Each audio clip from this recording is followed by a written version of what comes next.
Welcome back. Tonight, we're drifting slowly into the entire timeline of Subnautica, letting each chapter of this underwater saga unfold gently, one quiet wave at a time. Our journey will carry us to planet 4546b, a vast ocean world where long ago an ancient race of architects sought desperately for a cure to a galaxy-wide plague. In doing so, they unwittingly set into motion ages of quarantine, survival, and ultimately quiet renewal beneath endless alien waves. This blue planet, filled with glowing depths and Leviathan shadows, became the stage for tales of discovery and resilience. From the architects' bold experiments to the human explorers who later crashed into these waters and found themselves drawn into its secrets. From the rise and fall of the architects and their fateful encounter with the deadly Kharaa bacterium, to the hidden research facilities they built on 4546b's seafloor, and from the tragedies of the Mercury to the Degasi and the Aurora starship crashes, all the way to the final discovery of a cure that lifted the quarantine and allowed the ocean to heal. We will trace every gentle ripple of this history. Whether you're hearing these details for the first time or letting familiar currents carry you toward rest, simply let the story wash over you like a slow tide as sleep takes hold. Before we begin, if you find yourself enjoying this soft, immersive storytelling, feel free to leave a like or share a comment about where and when you're listening. It's a quiet wonder to know these tales drift through so many night hours around the world. Now let's begin. Long before any humans set foot in these waters, the architects lived as an advanced but mortal species on their own distant homeworld. In the beginning, they had fragile organic bodies bound by the limits of flesh. Over millennia, however, necessity drove them to transcend those limits. They learned to transfer their very consciousness out of biological forms and into specially engineered vessels, part organic, part machine bodies that could carry their minds across the stars. This profound evolution happened gradually, with each generation pushing further beyond natural constraints. As they perfected the art of building these cybernetic vessels and uploading themselves, the distinctions between individual and collective began to blur. The architects formed a kind of shared network of minds, still capable of independent thought, yet deeply connected by common purpose. Freed from the frailties of flesh, but still tethered to physical form through their durable, adaptable bodies, they achieved a delicate balance that allowed them to explore and learn without leaving the material world entirely behind. With one foot in the digital and one in the organic, they became resilient travelers, voyaging between worlds and bodies they could enhance or replace as needed. Their culture came to emphasize collective welfare and curiosity above all. Knowledge gathered by one was shared by all through their neural network. In sleek living starships and biomechanical suits, the architects quietly journeyed across the galaxy. They cataloged strange flora in lush green biospheres, studied fauna gliding through alien oceans, and observed other sentient species with a policy of careful non-interference, acting as silent witnesses to countless evolutionary tales. It's said they even visited Earth in a bygone century, plucking a primitive sword from a medieval battlefield as a curious memento of humanity's early strife. For ages, the architects roamed as enlightened explorers, expanding a vast archive of wisdom and innovation. But even a people so advanced could not foresee every danger lurking in the dark of unknown space. In time, a routine expansion into uncharted territory brought the architects face to face with a peril that would alter their history forever. On a distant outpost world, at the edge of their domain, an architect's survey team encountered a virulent microbial life form unlike any they had seen, a bacterium of astonishing aggressiveness and adaptability. We know it now as Kharaa. At first, they contained the sample under strict quarantine in a secure laboratory following protocols honed over millennia. But somewhere in those early days, a tiny failure occurred, perhaps a hairline crack in a containment vessel or an underestimated mode of transmission. In that single lapse, the invisible foe slipped past their defenses. The infection began slowly, spreading silently through the research base. By the time the architects realized Kharaa had breached containment, it had already infiltrated their interconnected systems and even the organic components of their cybernetic bodies. What started as a contained lab incident erupted into a galaxy-spanning pandemic. The bacterium's spread was relentless. It latched onto any biological tissue, exploiting the very hybrid nature of the architect's vessels. In their densely populated core worlds, it tore through cities and colonies with terrifying speed. Over 143 billion individuals, linked in shared consciousness, fell victim to the plague. The death toll was beyond staggering.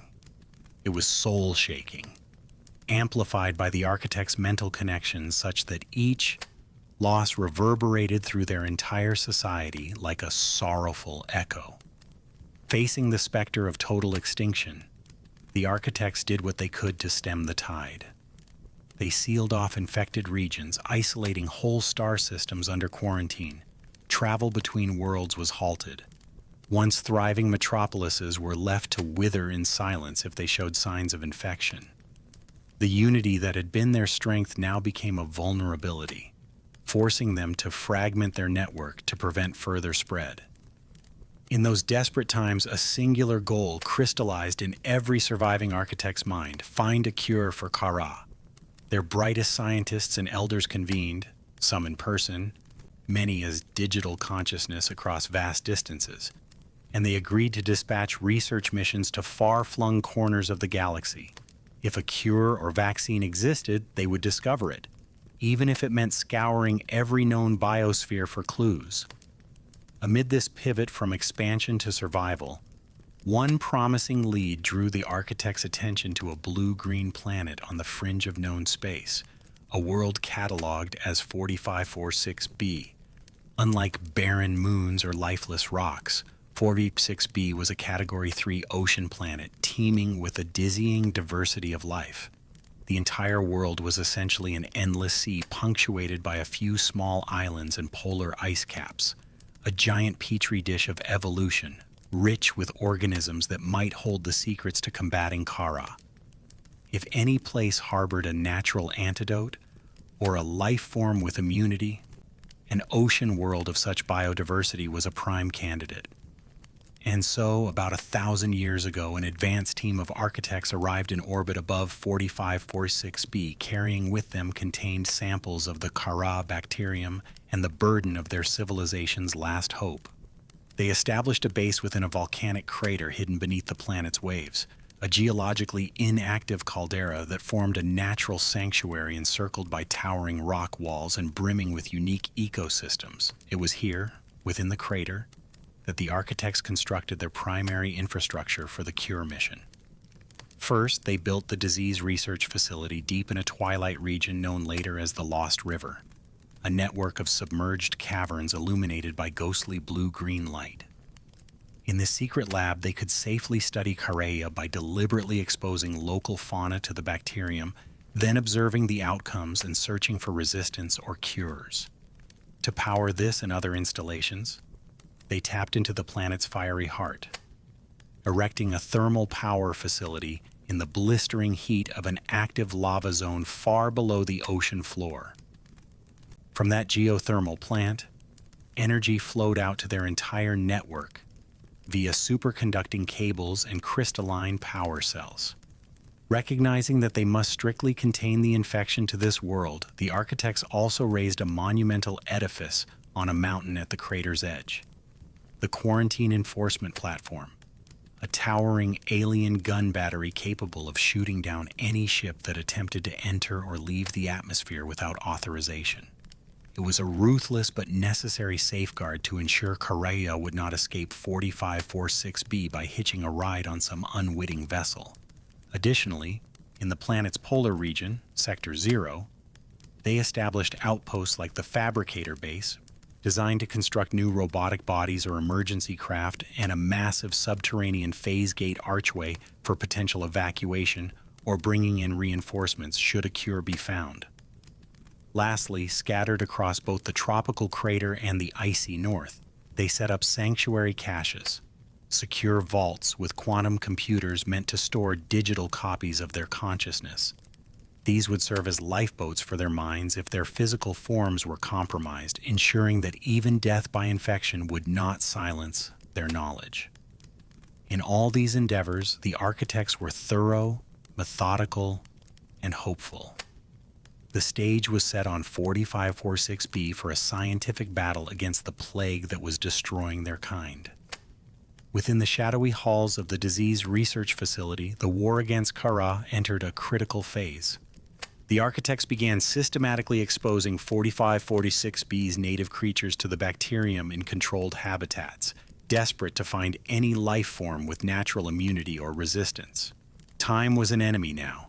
Every failure meant more of their people dying light years away.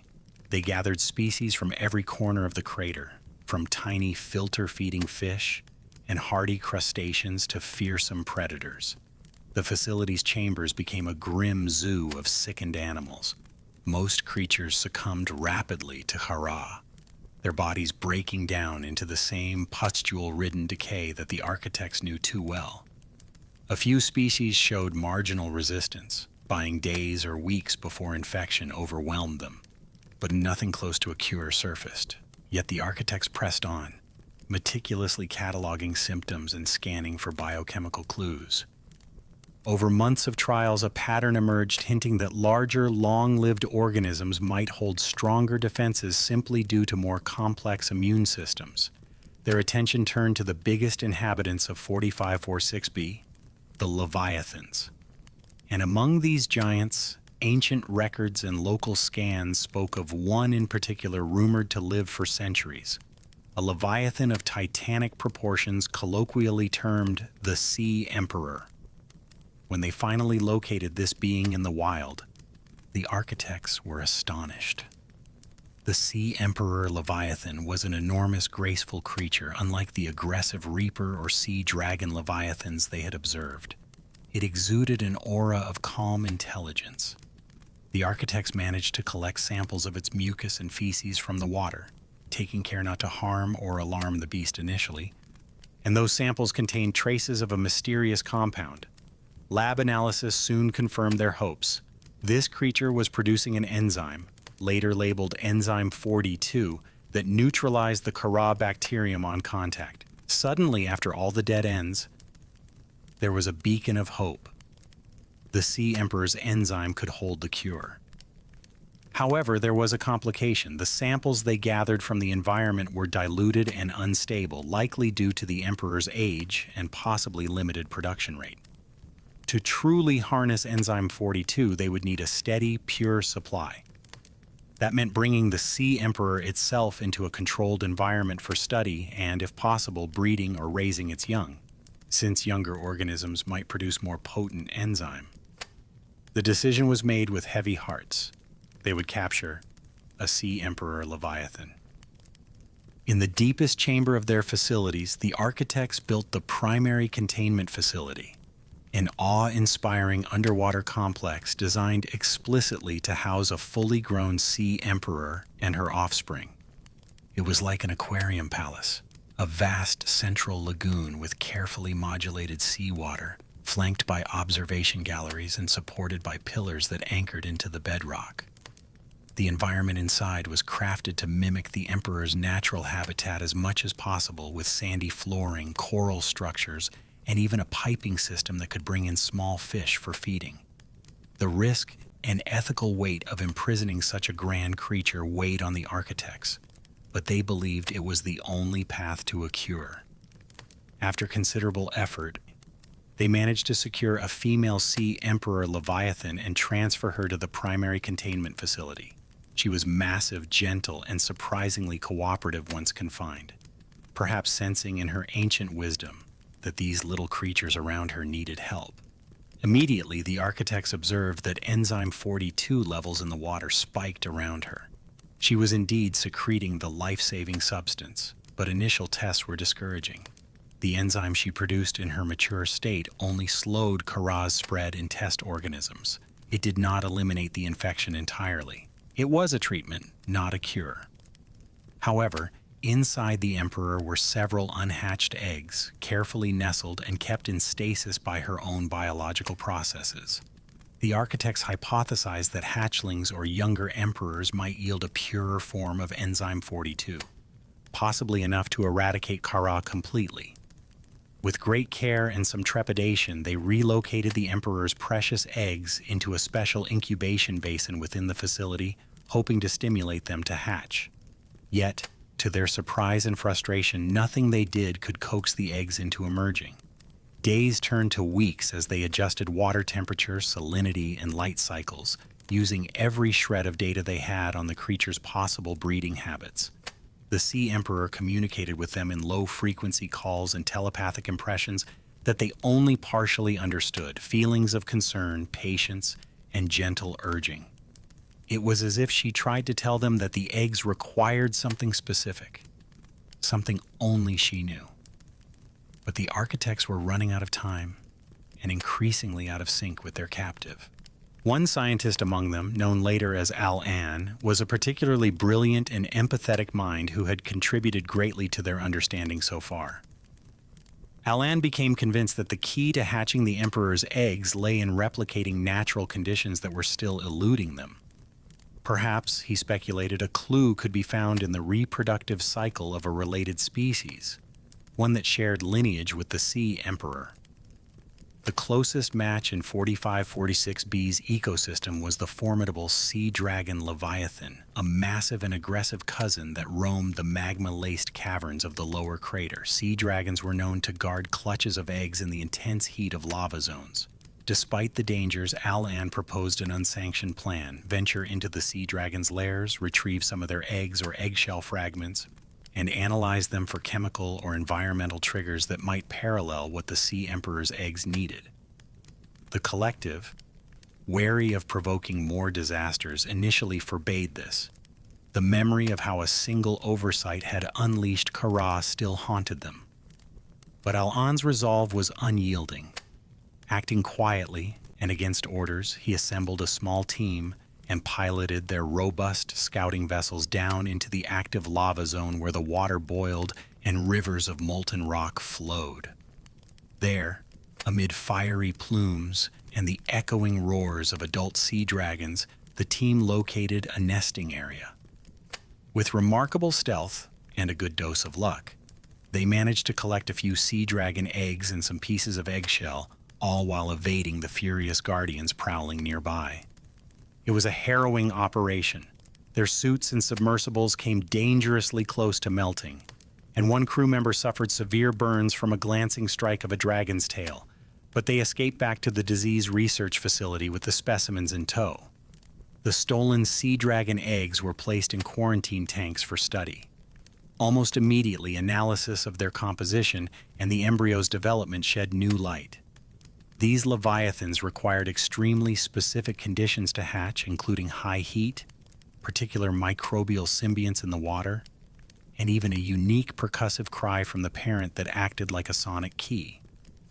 This revelation suggested that the Sea Emperor's eggs, too, might be waiting for certain ecological or bioacoustic cues, ones that the architects simply hadn't provided in the sterile containment.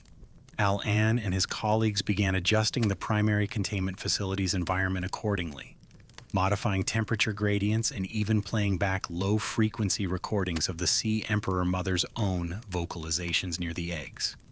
There was progress. Subtle signs of increased activity within the eggs, a slight trembling of life stirring where before there had been none. It seemed they were on the right path. However, fate was about to intervene brutally. The presence of the sea dragon eggs in the Lost River facility had not gone unnoticed by the adult sea dragons in the lava zone. One especially colossal female, driven by primal rage and maternal instinct, followed the trail of her missing offspring. She ascended through volcanic tunnels, drawn by faint scent or perhaps the psychic ripple of her brood's distress. In a day like any other at the lab, alarms suddenly blared. Sensors picked up a massive heat signature and movement in the water outside the facility's reinforced walls. Before the researchers could mount a defense, the furious sea dragon Leviathan struck.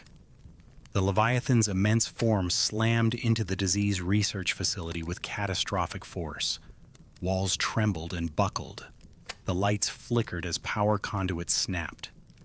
With a deafening crunch, a section of the outer wall gave in, water exploding into corridors that had never been flooded before.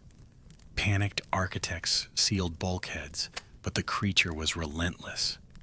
The sea dragon unleashed a torrent of fire, superheated acidic bile that melted through one of the laboratory domes. In its death throes of rage, the beast thrashed and coiled around the structure, tearing it from its moorings. Inside, chaos erupted, equipment shattered, data terminals went dark, and the once sterile white and gray hallways were bathed in emergency red lighting as they filled with sediment-choked water. Knowing the critical danger of a Kharaa breach, the facility's AI activated an emergency protocol. Incendiary devices ignited, flash sterilizing and incinerating every living specimen in the lab's sample pools to prevent them from escaping into open water. The architects had installed these drastic measures after reflecting on their earlier failures. They would rather destroy everything than allow a second outbreak on this planet. In those frantic seconds, dozens of infected creatures from the testing tanks were vaporized instantly, but not all. Amid the wreckage and collapsing corridors, one infected life form, perhaps a hardy crustacean or a small amphibious scavenger, managed to slip through a fissure into the surrounding ocean, evading the purging flames. This lone creature, riddled with Kharaa but alive, swam free into the lost river's green waters. And with it, Kharaa escaped confinement on 4546B. As the ruined disease research facility sank into darkness, its drowned halls now the tomb of many of Al-An's brave team, the survivors among the architects reeled in horror at what was unfolding. Through the flickering feeds of remote cameras before they died, they saw that one of their nightmare scenarios had come to pass. The bacterium was loose in the ecosystem. That single infected creature became patient zero of a new outbreak. It carried Kharaa into the green brine rivers of the cavern, where it was promptly eaten by a larger predator, perhaps a spine eel or an ancient ampheel lurking in the depths. The predator, now a carrier, continued the chain reaction. Kharaa's virulence did the rest. Within days, the once thriving bioluminescent realm of the Lost River turned into a cradle of contagion. The bacterium spread like an invisible poison, flowing outward with the slow rivers and active currents that threaded through the crater. The architects responded immediately. They had one last line of defense specifically designed for such a crisis: the warpers. These biomechanical guardians, angular, six-limbed creatures with the unsettling ability to teleport, had been created in that very lab to enforce quarantine. Now they received the ultimate command from the surviving architects: contain and eradicate all infected organisms. Warpers began blinking into existence across the crater's biomes, scanning relentlessly for any trace of the bacterium's genetic signature.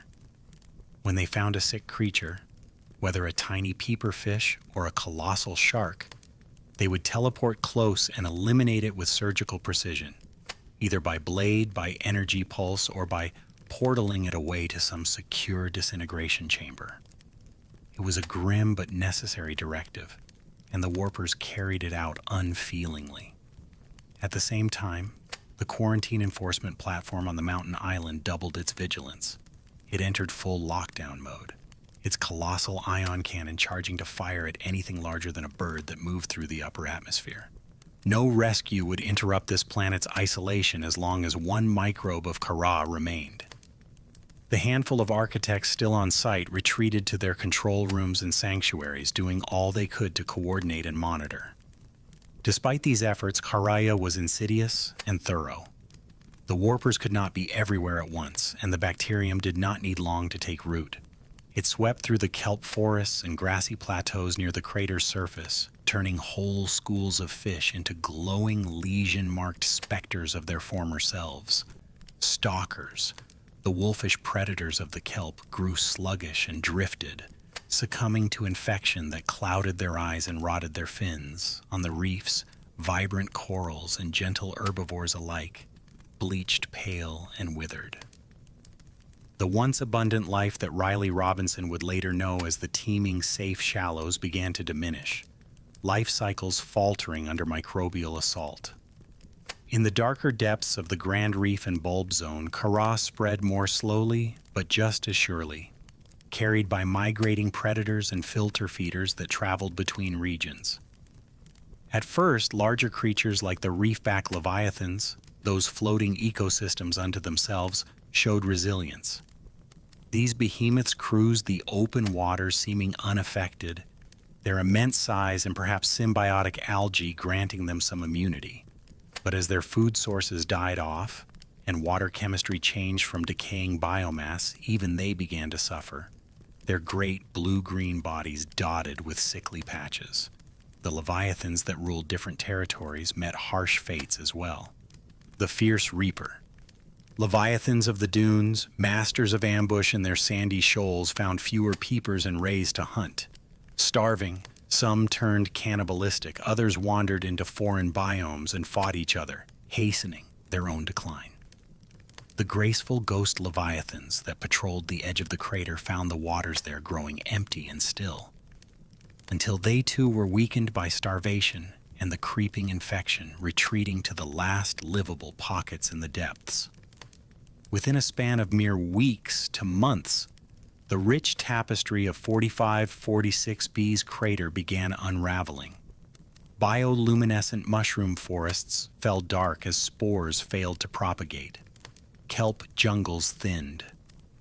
The safe shallows, once alive with darting fish and clattering gasopods, turned eerily quiet, save for the groan of dying reef structures.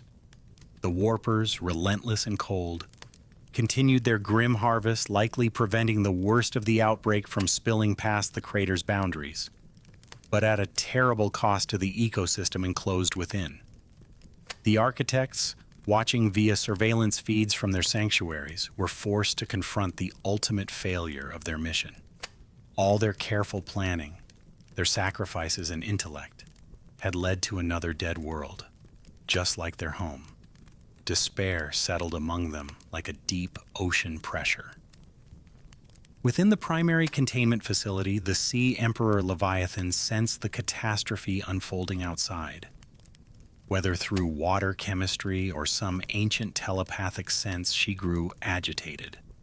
Her giant amber eyes watched the architects with a mix of sorrow and longing as days passed. She must have known her wild kin were gone, for she called out into the depths with slow, mournful songs that no other Leviathan answered. In a way, the architects had saved her from Kharaa by isolating her here. She remained healthy, still producing her enzyme, but it was a lonely life support for a dying planet. Her 5 eggs, still inactive in their incubation cradle, became more precious than ever. They were not just the hope for a cure now, but the hope for her species to continue, even if only in captivity. The architects redoubled efforts to hatch them as the environment outside deteriorated.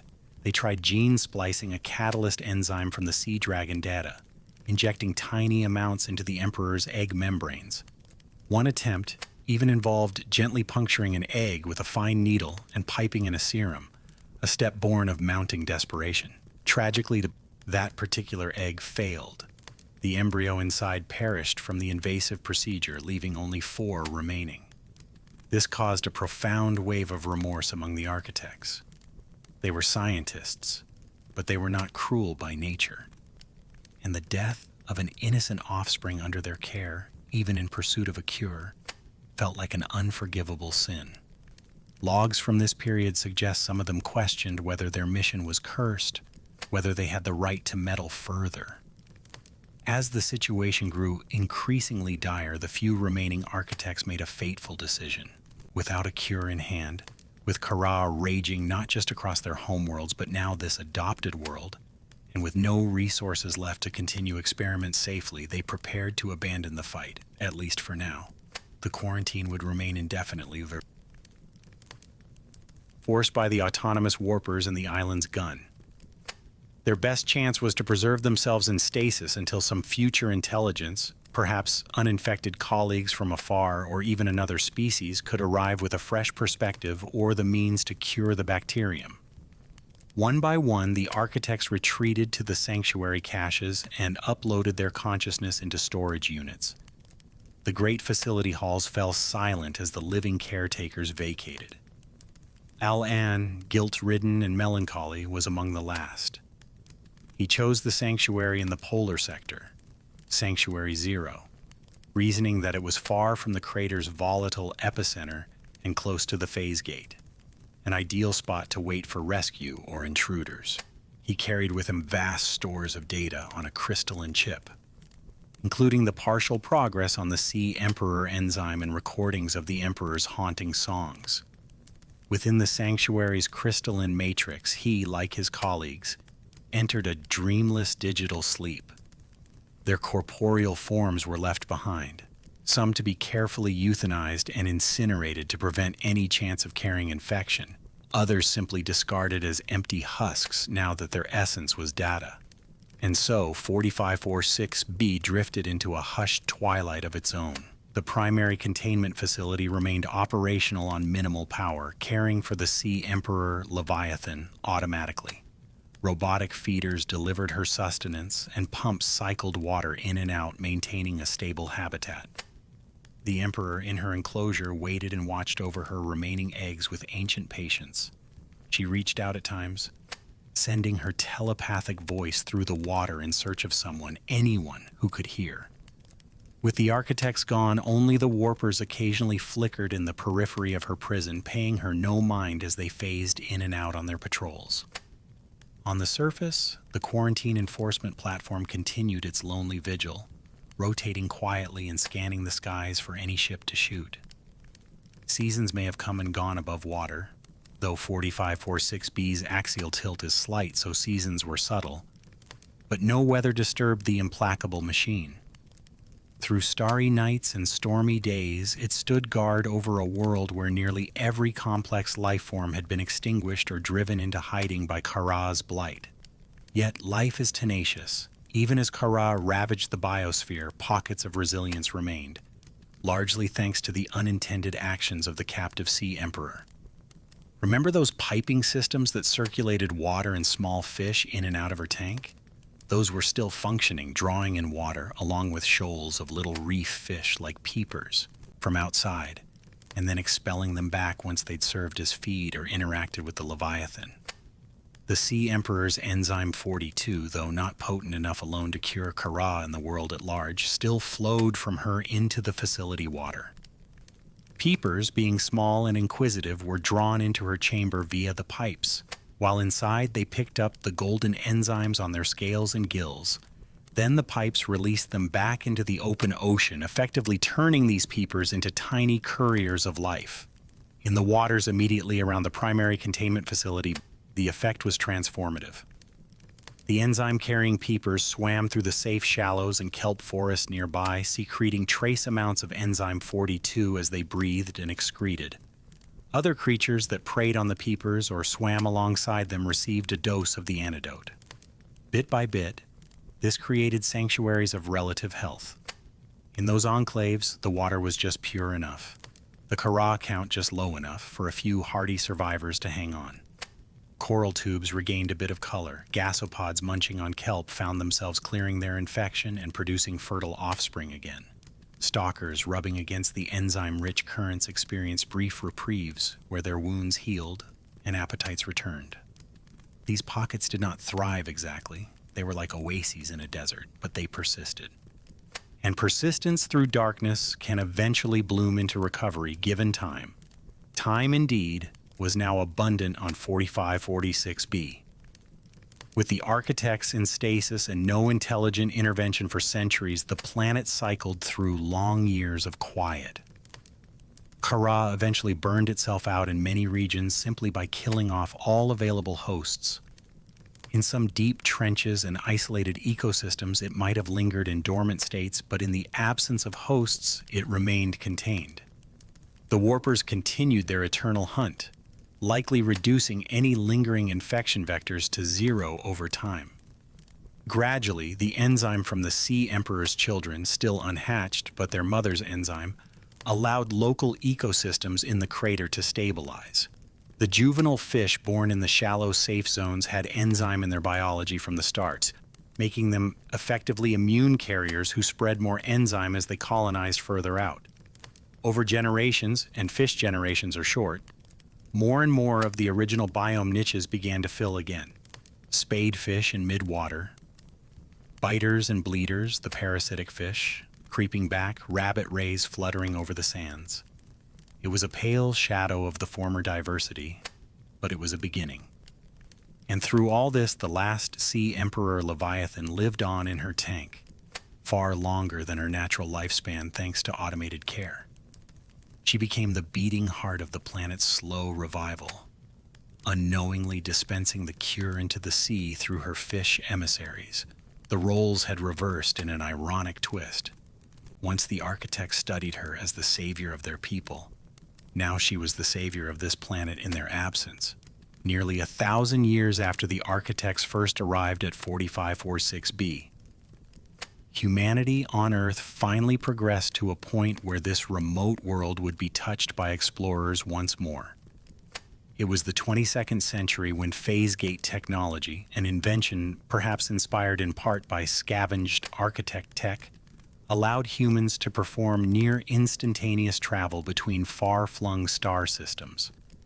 With this breakthrough, a golden age of space expansion dawned for our species. The major nations and corporations of Earth established colonies on dozens of worlds. Like the architects long before, humans hungered for new frontiers. But also like the architects, humanity carried with it the baggage of politics and conflict. In the early decades of expansion, disparate factions sprang up. Some aligned with Earth's governments, others banding together as independent trans-system groups. A series of messy resource wars and skirmishes flared as these powers jockeyed for territory and control of the valuable phase-gate routes. This turbulent era lasted until a powerful consortium called the Trans-System Federation was formed, bringing a measure of unity and law to human space. Among the movers and shakers of this era was a corporation that grew from Earth's corporate world into an interstellar mega-entity, the Altera Corporation. Altera, originally an industrial conglomerate, profited immensely from the chaos of war by supplying ships, weapons, and technology to whomever paid. By the time the Federation enforced peace, Altera had become so wealthy and influential that it essentially was its own transgov, holding seats in peace negotiations and swaying policies to its benefit. Once the dust settled, corporations like Altera and the old national blocs divvied up spheres of influence across known space. It was into this landscape that Altera's flagship vessel, the Aurora, was launched. The Aurora was a testament to human engineering. A colossal spaceship over 1 kilometer long, designed for deep space missions of colonization and phase-gate construction. It carried advanced scanning equipment, a whole fleet of smaller vehicles, from shuttles to mining exosuits, and a crew of around 150 people, seasoned officers, engineers, scientists, and a few high-profile passengers representing corporate or Federation interests. Officially, the Aurora's primary mission was to journey to the outer reaches of the Ariadne Arm, a spiral arm of the galaxy, and build a phase gate that would greatly shorten travel and trade routes. Unofficially, Altera had given the Aurora a secondary directive: investigate the disappearance of the Degasi. Yes, Altera had not forgotten the Mongolian vessel that went missing a decade earlier, carrying Paul Torgal and his crew. The Degasi's last known trajectory would have taken it near planet 4546b. If Altera could quietly solve that mystery and perhaps claim any Mongolian discoveries or assets in the process, it would be a subtle victory in the corporate Cold War that still simmered beneath the Federation's polite surface. After a long journey involving numerous phase gate jumps, the Aurora arrived at the edge of Sector Zero's solar system. The plan was to use 4546b's gravity as a slingshot to shave time off its trip to the phase gate construction site. All seemed routine as the enormous ship entered orbit and began its maneuver. That's when the quarantine enforcement platform sprang to life. Silent for centuries, The ancient sentinel detected the incoming vessel and interpreted it as a potential contamination threat. Inside the Aurora's bridge, alarms suddenly whooped. They had been locked by an external sensor. Captain Hollister barked orders to deploy countermeasures, but the reaction came only instants before the catastrophe. A lance of green energy, bright as a newborn star, blasted up from the mountain island and struck the Aurora's starboard engine nacelle. The impact was devastating. Explosions rippled down the length of the ship as fuel and electrical systems overloaded. Crew members were knocked off their feet. Lights flickered and the artificial gravity sputtered. In the chaos, the Aurora began to break apart, hull plates peeling away as it fell out of orbit. Captain Hollister, badly injured but resolute, managed to trigger the abandoned ship protocol. Escape pods lined the Aurora's midsection, and now they shot out like spores from a burst pod, scattering toward the planet below. Each pod carried between 1 and 3 people, and as they plummeted through 4546B's atmosphere, parachutes and retro thrusters fought to slow their descent. Some pods landed in relatively stable condition on the water's surface or islands, while others malfunctioned or were struck by falling debris and met a tragic end. Life Pod 5, carrying a systems technician named Ryley Robinson, spiraled down amidst flaming wreckage. Inside, Ryley braced himself as best he could. His pod smashed into the ocean's surface and briefly went black. When he came to moments later, the pod was leaning at an awkward angle in the water, alarms blaring. An electrical fire had broken out at the control panel. A metal strut from the ceiling had broken loose and knocked him out on impact, leaving a nasty cut on his forehead. Dazed but alive, Ryley grabbed the first tool at hand, a handheld fire extinguisher, and beat down the flames before the whole interior could ignite. Coughing in the smoky, cramped chamber, he realized that aside from the fizzing of damaged electronics, an eerie quiet had settled. The violent descent was over. He was alive, alone, bobbing on an alien sea. Taking a deep breath, Ryley opened the pod's hatch. Late morning sunlight flooded in, temporarily blinding him. As his eyes adjusted, a stunning, surreal vista greeted him. Endless gentle waves in every direction, glittering under the sky's twin suns.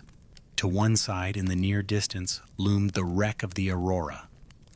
The once proud ship lay half submerged on a shoal, its back broken, flames and black smoke pouring from multiple ruptures.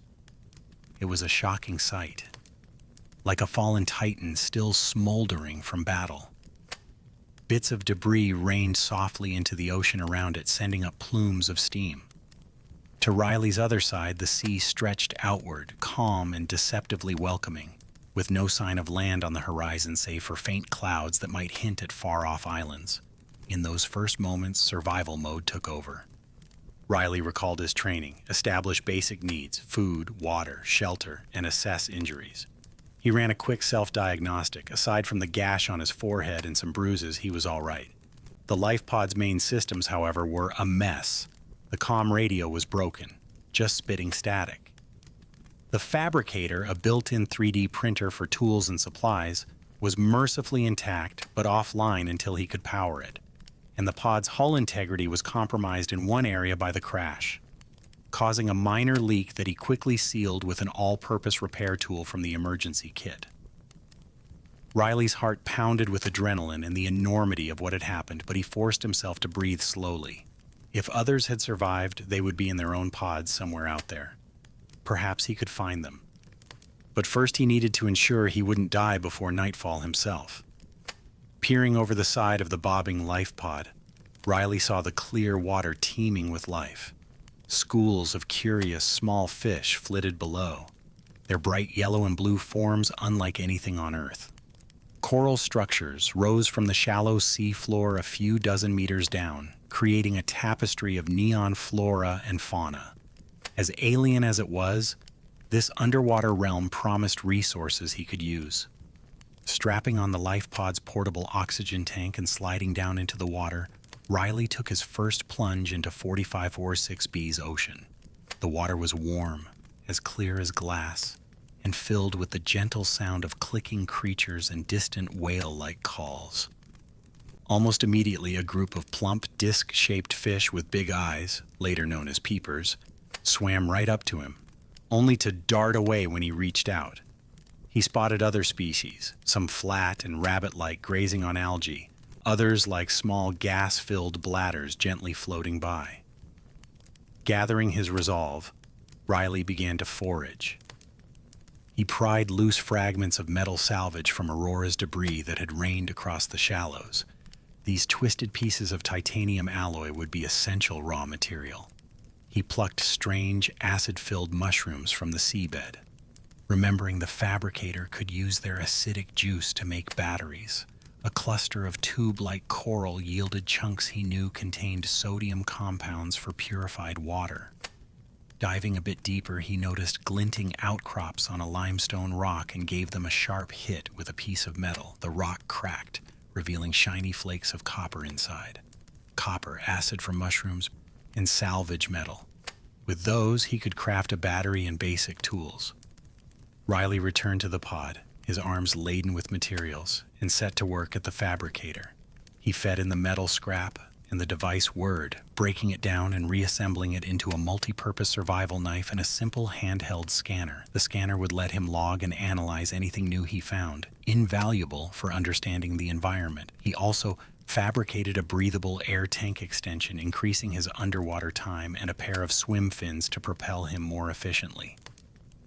Each creation felt like a small triumph, a beat of order against the chaos of the crash. As the sun arced toward late afternoon, Ryley was able to catch and cook a few fish. The fabricator handily sterilized and grilled the alien meat, and even distilled drinking water from the coral tube samples. Sitting inside the relative safety of his life pod, munching on the chewy, unfamiliar-tasting peeper fillet, he allowed himself a moment to process. Fear and loneliness threatened to well up. Was he really the only one alive? How long could he last out here? But he pushed them down. He had made it through day one. He would focus on one task at a time, one day at a time. Night fell, and the shallow sea lit up with bioluminescent life. Shoals of tiny plankton drifted like stars in the dark water, and glowing predators left comet-like trails as they chased them. Ryley watched in awe through the pod's clear hull bottom. Despite all the tragedy, this world was breathtakingly beautiful, even comforting in its own way. Drifting to sleep with the gentle rocking of the waves, he resolved that tomorrow he would start searching for other survivors and perhaps find a way to signal for help. The next day, Ryley set out early. Over the ensuing week, he explored further and further from his life pod, gradually expanding his range as he became more adept at navigating the ocean's perils. He constructed a small sea glide, a handheld propeller device, which let him zip through the water far faster than by fin, and that expanded his exploration radius dramatically. Venturing into the kelp forests, he encountered territorial stalkers, long gray fish with snatching jaws that guarded scrap metal like treasure, but learned to placate them by offering shiny metal salvage, which they oddly loved to hoard. He discovered the wrecks of a few other life pods. One was empty, torn open, and dragged across the seabed, with ominous claw marks hinting a reaper Leviathan, a creature he'd only heard echoing at night, had made a meal of it. Another pod held a deceased crew member and some supplies. Saying a quiet goodbye, Ryley took what he could use. He also found logs and clues, scattered PDAs with crew logs that told him others had survived the crash initially but were facing their own struggles. One message from an Officer Keen indicated a planned rendezvous at a dry land location, coordinates pointing to an island that floated on the horizon, possibly the very mountain island with the gun, though they didn't know what it was. That gave Ryley a goal. If he could make it there, maybe there would be more survivors or equipment. During this time, Ryley made an unsettling discovery about himself as well. One day, after slicing his hand on some sharp coral, he noticed his blood on the water looked strange. Under the scanner, he saw faint green microscopic flecks, and in the mirror-like reflection of his pod's hatch, He could see a small greenish pustule forming near his elbow. It didn't hurt, but it was certainly new. Anxiety crept in. Was it an infection from something in the water? He'd been careful to cook everything and treat his water. Little did he know, this was Kharaa beginning its work within him. As the days went by, Ryley started to feel occasional bouts of fatigue and a slight cough he couldn't shake. He pushed through it, chalking it up to stress. A week or so after the crash, an unexpected ray of hope appeared in the form of a garbled transmission that broke through his repaired short-range radio. The voice of Captain Avery Quinn of the Sunbeam. The Sunbeam was a small, independent trading vessel that had by chance been relatively close, in cosmic terms, and picked up the Aurora's automated distress call. Captain Quinn announced to any survivors that he was en route and expected to reach 4546B in a matter of days. Ryley's heart soared. Rescue was coming. He managed to respond, broadcasting that he was alive, detailing the crash and warning them that there was a powerful unknown weapon on the surface, for by now he had seen the mountain island and even observed the colossal alien structure on it through binoculars, guessing that must be what shot the Aurora. Sunbeam acknowledged, a bit puzzled by the mention of a weapon, but thanked him and said they'd be cautious. They arranged a landing site, the mountain island itself, as it offered a flat area. With rescue imminent, Ryley focused on one critical task: disabling that alien gun if possible, or at least ensuring it wouldn't kill the Sunbeam as it did the Aurora. He built himself a robust all-terrain prawn suit salvaged from Aurora fragments, an exosuit that could walk on the ocean floor and had a grappling arm for scaling cliffs. Using this, alongside a small submersible sea moth he'd repaired, Ryley made his way to the mountain island a few hours ahead of the Sunbeam's ETA. The island was eerie and silent. Purple vegetation and misty cliffs greeted him. As he scaled toward the peak where the alien structure stood, he felt a strange tingling in his mind. The Sea Emperor far beneath in her tank had detected his presence and reached out in a quiet psychic whisper. "What are you?" Startled, Ryley thought he was hallucinating. He shook it off and pressed on. The quarantine enforcement platform loomed over Ryley as he arrived at its base. It was gargantuan, clearly not of human design, all angular obsidian-colored metal and humming with latent energy. At its foot, he discovered a kind of entrance gate protected by a shimmering force field. Nearby lay a pedestal with a strange glowing tablet inset, identical to one he had found earlier in a smaller ruin. Hoping his hunch was right, he inserted the tablet. The force field flickered off. Inside the structure was a maze of stark corridors and grand halls. Geometric patterns glowed green along the floors and ceilings. He passed giant cubes of unknown purpose and terminals flashing alien script. Deep within, an elevator-like beam carried him to a lower level, where a control room held a solitary pillar console. This, he sensed, was the core of the installation's purpose. If the gun could be turned off, it would be here. Ryley approached and activated the console. Instantly, mechanical clamps seized his arm and a sharp needle stabbed into his skin. Yelping, he pulled back as the machine analyzed a drop of his blood. The result came in the form of an angry red hologram and a synthesized voice. Bacterial infection detected. Quarantine enforcement protocol still in effect. The console denied his request to disable. Ryley was stunned, so he was infected with something, and this whole structure somehow knew it. That meant he couldn't stop the weapon, not by normal means, and time was nearly up. The Sunbeam would be arriving any minute. Heart pounding, he sprinted back out of the building and up the path to the designated landing area, a flat plateau overlooking the ocean next to the enormous alien gun. There, in the sky, he saw the Sunbeam's bright flame as it broke atmosphere. He frantically waved his arms and tried his radio. "Sunbeam, do not land! The weapon is still active!" On cue, the quarantine platform began to move. Huge sections shifted and rotated, the whole mountain reshaping as the cannon arm aligned toward the incoming ship. Captain Quinn's voice came through, confused but urgent. What is that? Is that a building? Hold on, no turning back now. Ryley could only watch in despair.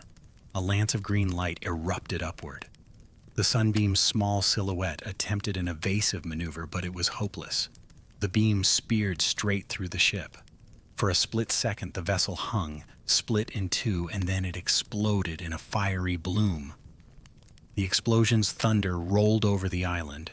Pieces of the sunbeam, those that weren't vaporized outright, rained down into the sea, a few impacting the mountain with distant booms. Ryley fell to his knees, overcome. The sunbeam, his rescue, was gone in an instant, reduced to smoke and drifting embers on the breeze. The alien gun returned to its idle position, as impassive as ever. The only sign a ship had been there at all was the oily black cloud now hanging in the sky, and the faint ripples of disturbance across the sea where debris had splashed down. When Ryley finally moved again, it was with numb determination. He realized that if he were ever to leave this planet, he would have to cure himself and disable the weapon personally. No outside help would come. In fact, the Federation would likely mark the whole system off limits if the Aurora and Sunbeam never returned. It would become just another mystery or footnote in corporate safety briefings. Don't go near 4546B, something swats ships out of the sky there. Taking stock of his resources, Ryley decided to do what all survivors must: go deeper. The only clue he had about curing the infection was related to the alien facilities and the substance he'd occasionally seen fish carry, Enzyme 42, though he didn't know its name yet. The Aurora's databanks, which he had bravely scavenged in a radiation suit days earlier, hinted at a big facility down in an area called the Lava Lakes, where something valuable was kept. It matched with various PDAs he found referencing a primary containment facility and a Sea Emperor. Ryley had heard telepathic whispers of a presence he couldn't explain. Perhaps this Sea Emperor was alive and trying to communicate. If he could find it, maybe the cure could be found as well. With days of work, Ryley outfitted his Cyclops submarine and prawn suit for an extreme journey.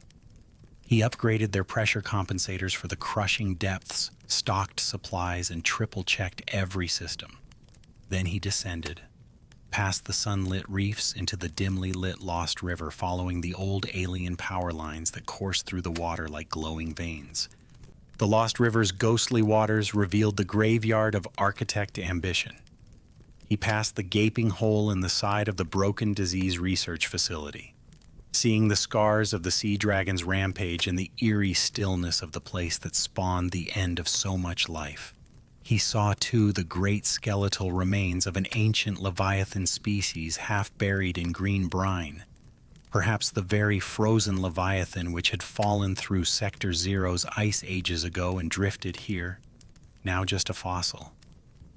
It was a stark reminder that even the mighty can fall to disease or time.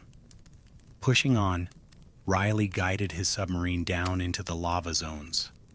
Rivers of magma snaked beneath the ocean floor here, turning the water into a boiling, red-tinged cauldron. His vessel's temperature gauges screamed warnings. He kept to cooler eddies where possible. Towering, horned silhouettes prowled these infernal caverns, sea dragon Leviathans guarding their domain.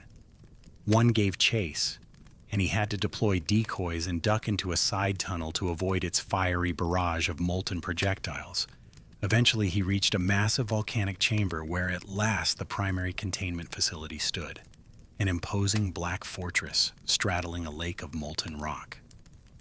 Entering this final alien stronghold, Ryley felt a mix of dread and anticipation. The Sea Emperor's presence brushed his mind more clearly now, a feeling of curious hope from an intelligence vast and old. Using special blue tablets he had found, he unlocked the inner sanctum, and there, beyond a short antechamber, was the aquarium habitat of the Sea Emperor Leviathan. Ryley stepped to the edge of a vast pool of clear water, lit gently by glowing flora.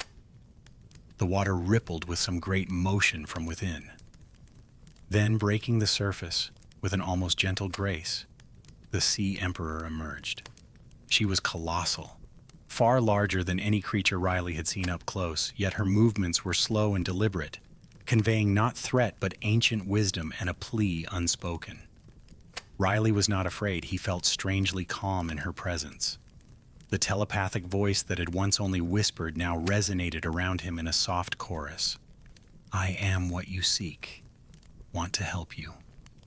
Over the next hours or days, time felt suspended in that sunlit chamber beneath the earth. The Sea Emperor and Ryley communicated. She spoke in impressions and fragments of broken human language gleaned perhaps from the architects, or simply crafted for him. She revealed the plight of her children, the eggs that would not hatch. She had tried to tell the architects how to unleash them, but they never understood. She explained that her young carried the pure enzyme 42, the cure Ryley needed, but they could only be born if a special concoction of hatching enzymes was brought to them. She projected into Ryley's mind images of the ingredients, specific indigenous flora from different corners of the world, a sprig of the bulbous membrane tree, a stalk of ghostweed from the deepest rivers, a rare sea crown plant hidden in shallow caves, a cluster of fungal spores from giant mushrooms, and an eye stalk seed from twisted kelp. Each image came with a sense of place and environment. Ryley realized he had encountered some of these in passing. Others he would have to search for.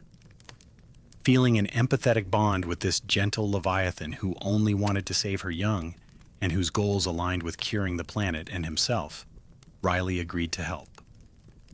Using the primary containment facility's own network of warp gates, he traveled to far-flung biomes collecting the required plants.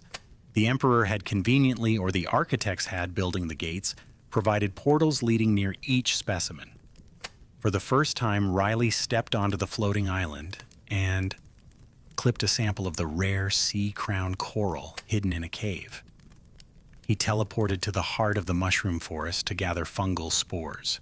He carefully plucked ghostweed from the ghostly river shallows and so on. Each portal hop was like a surreal nature trek, glimpses of a world still vibrant in pockets. Upon returning, he mixed the enzyme ingredients in an architect incubator device as instructed. A thick green-blue mixture of hatching enzymes was synthesized. With hope and trembling hands, Ryley dispersed the enzyme brew into the Sea Emperor's egg basin. The effect was immediate and magical. The 5 large eggs began to crack and wobble, reacting at last to the long-awaited signal. The Sea Emperor floated above them, humming a low, resonant tune that might have been the song her children needed to hear. One by one, the eggs shattered, and juvenile Sea Emperors swam free. They were beautiful creatures, smaller, sleeker versions of their mother, no bigger than a dolphin. They twirled and played in the water, and their very presence suffused the pool with golden clouds of enzyme 42. Ryley laughed in sheer joy and relief as the little ones nuzzled their mother and also curiously approached him, swirling around his legs and prawn suit with gentle nudges. He felt the enzyme against his skin, a tingling warmth. Checking his PDA scanner, he saw the indicators of Kharaa in his bloodstream dropping rapidly. The green lesions on his arms faded. He was cured. He removed his helmet and breathed the cured water deeply, tears of gratitude mixing with the salt. The Mother Sea Emperor, her great duty fulfilled, swam close to Ryley and looked into his eyes. In that moment, she projected a final telepathic message, filled with gratitude, love for her young, and a serene acceptance. She thanked him for freeing her children and by extension saving all life here. Now that her babies were born, her long cycle could end. The Sea Emperor's life force, sustained far beyond its natural span by will and captivity, was ebbing. She gave Ryley a parting blessing, an image of open ocean and sunlight. And then, peacefully, she passed away, her massive form growing still and starting to sink. Ryley watched, somber, as the gentle giant's body began to dissolve into glowing particles, the last of her enzyme being released to the ecosystem she saved. The juvenile Sea Emperors gathered briefly as if in reverence or mourning. Then instinct beckoned them outward through a large open tunnel that the architects had built for this day, leading from the tank to the open sea. Ryley followed them as they glided out into the ocean at large. At the containment facility's exit, the Emperor children gazed back at him momentarily. Then each went a different direction into the depths beyond, called to spread life across the planet. Now cured, Ryley had one last task: disable the quarantine enforcement platform. Returning to the mountain island and its control room, he placed his hand on the console once more. This time, when it scanned his blood, the display turned blue in approval. No infection detected. With a satisfying hiss of deactivating machinery, the colossal gun powered down. Ryley heard the enormous capacitors draining and the mechanisms locking into a permanently inactive state. The platform was silent now, its long watch finally over. It was a quiet sunrise some days later when Ryley prepared to leave. 44-6P1. Using advanced blueprints retrieved from Aurora's database after painstaking exploration of the ship's wreck, where he had even repaired the radiation leaks to make the environment safer, he constructed the Neptune escape rocket on a floating platform in the shallows. Many weeks of labor and scrounging went into that rocket, gathering rare metals, building propulsion systems, ensuring the cockpit had navigation data for charting a course to the nearest Federation trade route. But at long last, the sleek white rocket stood ready, rising above the reef like a gleaming tower. The local creatures darted around it curiously, as if sensing a great event. Ryley double-checked that the Aurora's black box and all the data he collected, including the cure information, were uploaded. This time, he carried the legacy of two races with him: the story of the architects and the cure for Kharaa, knowledge that would ensure none of this ever happened again elsewhere. Climbing the ladder into the Neptune's cockpit, Ryley took one last look at the world that had been his unintended home. The waters were calm, and in the distance he saw shapes breaching the surface. Perhaps the baby sea emperors playing, or some reef backs resurgent in population. The sky was clear. No smoke, no looming threats, just a bright new day. "Ready to launch on your command?" announced the onboard computer. With a deep breath and a mix of triumph and bittersweet sadness, Ryley Robinson ignited the engines. The Neptune rocket thundered to life, rising on a pillar of fire and smoke. As it ascended, pieces of scaffolding peeled away and fell into the sea like spent petals. The capsule shot through the atmosphere, giving Ryley one last view of 4546b, a peaceful ocean planet turning slowly in the dawn light, scars healing, life blooming anew. After a swift journey through space, the Neptune took Ryley to the nearest phase gate where Federation authorities, alerted by sporadic emergency signals and the sudden reactivation of Altera's long-lost beacon, finally picked him up. He returned as a solitary survivor with a tale almost too extraordinary to believe. In time, the Trans-System Federation and Altera would receive the cure for Kharaa and the data about the architect civilization. There would be commendations, questions, and yes, a hefty bill from Altera for lost equipment. But Ryley had something far more important: the knowledge that he had saved an entire world, and perhaps many others from the Kharaa bacterium. Thanks to him and the Sea Emperor, that ancient infection was no longer an uncontained threat. Back on 4546b, the juvenile Sea Emperors began their long migration through the planet's oceans. Wherever they swam, Enzyme 42 flowed in their wake, purifying the last pockets of the bacterium that might have been lurking in deep trenches or under ice. They ensured that the Kharaa would never rise again on this world. In the years that followed, those 5 Leviathans grew and thrived, becoming gentle guardians of the seas much as their mother had been in captivity. With the ecosystem recovering, the warpers, now purposeless, either shut down or wandered aimlessly. Some returned to the primary containment facility and powered down next to the Emperor's pool, as if paying respects. Others simply ceased functioning in the wild, one by one sinking to the sea floor like spent machines whose directive had been fulfilled. Nature, resilient and patient, filled back in the gaps. Coral reefs regrew in radiant colors over the metal bones of the Aurora, turning the wreck into a vibrant artificial reef. Fish populations exploded in number now that predator and prey species alike were free from disease. The great reefback Leviathans multiplied, their haunting songs once again echoing across miles of open ocean as they traveled in flourishing herds. Stalkers prowled healthy kelp forests brimming with peepers and hoverfish. In the deep, ghost Leviathans returned to patrol the edges of the crater, but more docile now with plentiful food. On the floating island, Bart Torgal's little farm of marble melons and lantern fruit grew wild and dense, a living monument on that plateau to the humans who tried to tame this world before.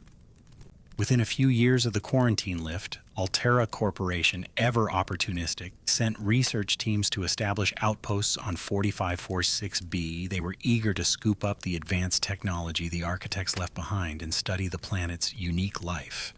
Enzyme 42 especially became a subject of intense interest for its medicinal and commercial possibilities. Sleek modular sea bases sprung up in Sector Zero's Arctic region and around the crater, manned by scientists and engineers. They found the architect facilities largely intact but dormant, and carefully they began to unlock some of their secrets: ion power cells, warp gates, and more. The Federation, mindful of what happened to the Aurora, put strict rules on interacting with alien installations, but Altera often skirted around these in pursuit of profit. They even retrieved a certain architect data cache and its occupant, Al-An, though in their arrogance, they didn't immediately realize there was a living consciousness within the cube they carted to Outpost Zero. Over time, mismanagement and internal strife, including a dangerous incident with a preserved Kharaa sample in an Altera lab that a brave young scientist named Robin Ayu helped sabotage to prevent a second outbreak, led to Altera withdrawing from 4546b, leaving its bases partially staffed or abandoned altogether. But these later corporate intrigues are, as they say, another story. In the broader sense, Planet 4546b entered a new era, an era of balance and quiet renewal. The ecosystem, now free from alien interference and disease, thrived under the care of its native giants, the emperors, and countless humble creatures that once more swam in abundance. The sun rose and set over endless blue horizons unmarred by smoke or fear. The quarantine enforcement platform, now a dark, silent hulk, became a nesting ground for native birds and a curiosity for the few humans who ventured near. The tragedies that unfolded here receded into memory, recorded in databases and stories but no longer present in the waters themselves. As for that brave mercenary Margaret Maida, having survived against all odds, she eventually reappeared on 4546b Stage 2, not as a footnote to Altera's plans, but on her own terms.